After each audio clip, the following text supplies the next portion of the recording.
Okay, 9:30 p.m.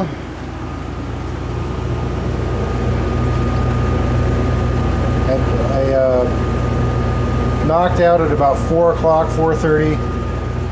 It's 9:30 right now, and that is the kind of activity I am getting on the barley wine. Actually, Eric Onimus and I brewed this barley wine together. Went in on it. So, okay. That's my cooler, slop sink, kegerator, and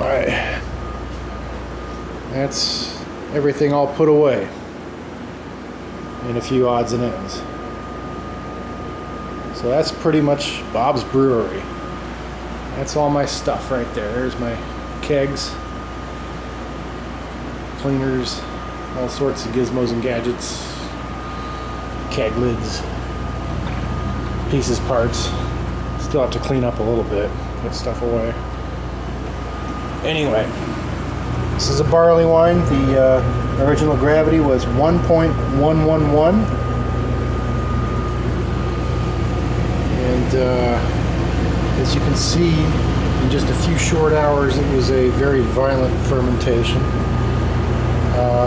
The reason it took off so quick, Eric and I last week, we brewed a pale ale and left the yeast in the fermenter and racked out of the side port, and this actually turns, as you can see.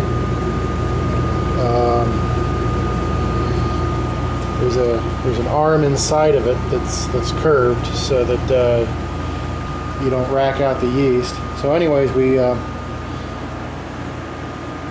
racked on top of the yeast cake, and by the time I had the airlock on it, well, I since had to switch over to the blow-off tube, as you can see, but I do have a gizmo, and I'll show you that. It's up here in the box. What I normally do is put this in here. I'll just lean it up here like that, and it's basically a corny dip tube in a 2-hole stopper with a piece of old plastic siphon tube stuck in it, so that I can take my airlock and put my airlock on it like that. Of course, I'd shove it down a little bit deeper if I was really doing it. So anyways, that's what I had in earlier, and it's got a dip tube where my digital temperature probe controller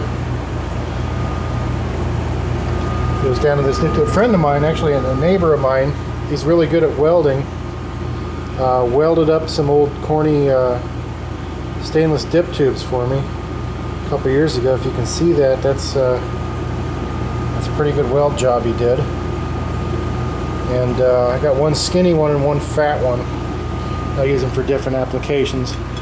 But so instead of the dip tube right now, I just well, here's the other dip tube.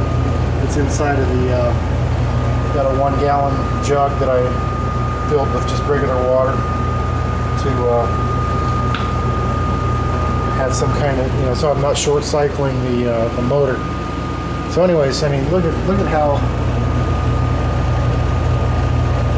that foam is just coming down the tube.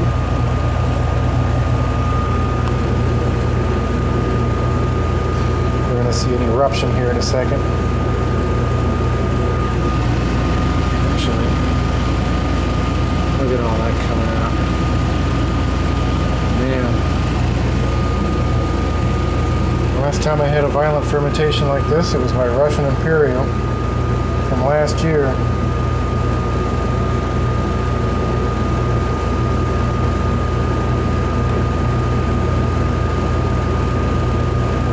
But this is a good thing.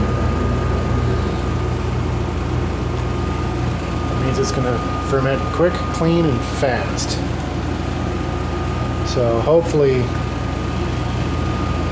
it'll subside a little bit after tonight, and I'll be able to come back tomorrow and put the dip tube down inside of it. I'll just set it right there for now. Set it down. So,